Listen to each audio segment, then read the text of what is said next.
Now I'll wager that most of you watching this video know about Highland Park. And if you don't, I'm very honoured to be the one to tell you about it. Now Highland Park, right up here, and we're going to be talking about them throughout the video. Highland Park 18, stick around and see what we got. Hello Whisky fans, my name's Vin PF and welcome to episode 23 of No Nonsense Whisky Reviews. This time round we're going back to Highland Park. I've previously done the 12 year and we're going to try something that's very special to me, and that's the 18-year Highland Park Expression.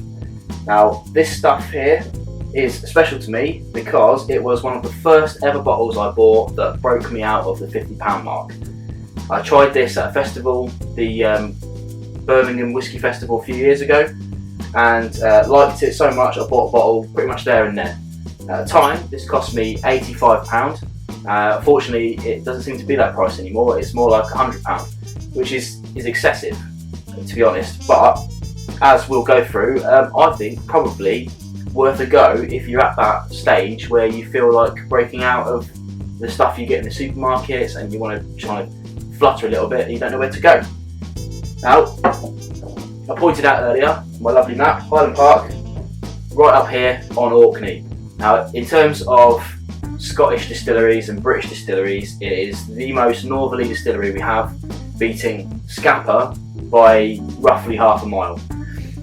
These guys are super traditional. They started out apparently by a smuggler, but got their license and went through some clever marketing, and now they're one of the most sought after brands in the world.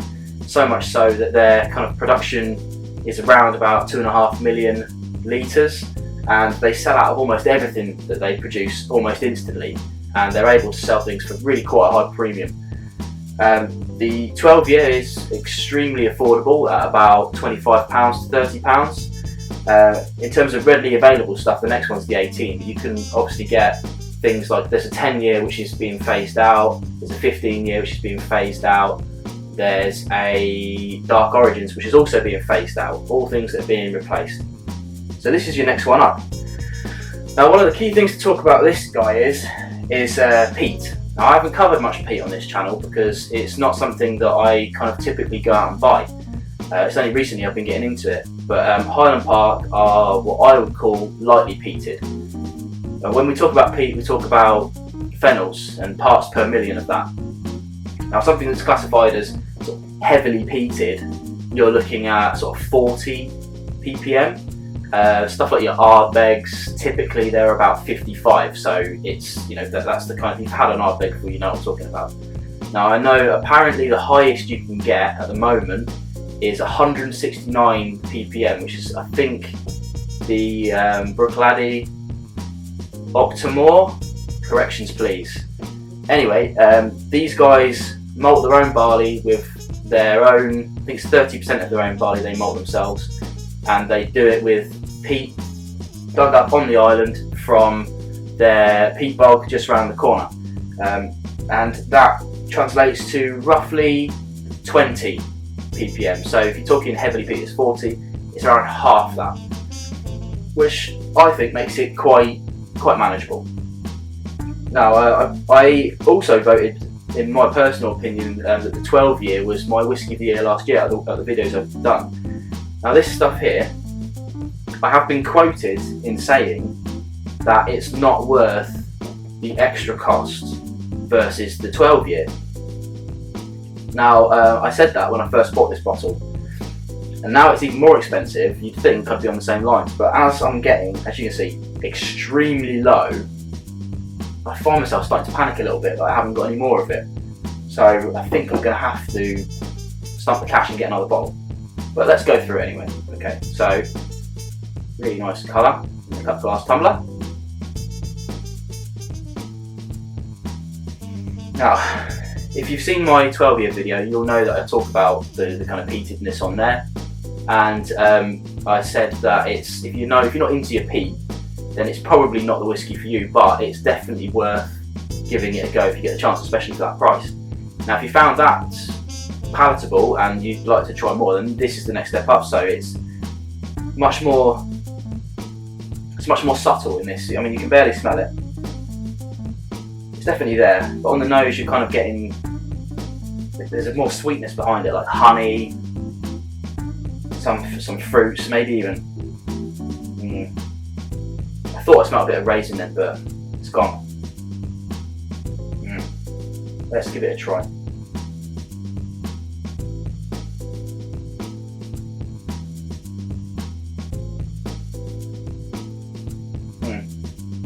It's quite impactful.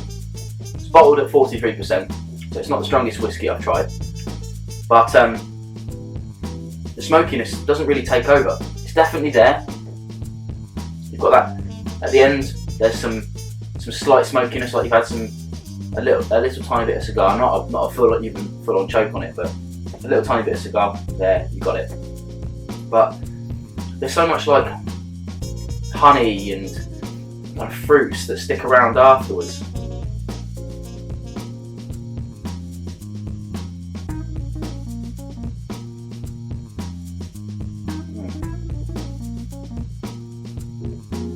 It's just so superb. It's a really nice all-rounder. It's kind of subtle and yet lets you know it's there. It's smooth and yet just not smooth enough to kind of keep your interest for a longer period of time. It's certainly not one you'd want to drink every day, especially at the price point. One to share with friends, and they'll be more than happy to share it with you. A lot of my friends have tried this. Some like it, some don't, and that's usually split by the people who like peat and who don't. I try and give this to people who they say they don't like peat but are open to the idea of trying it.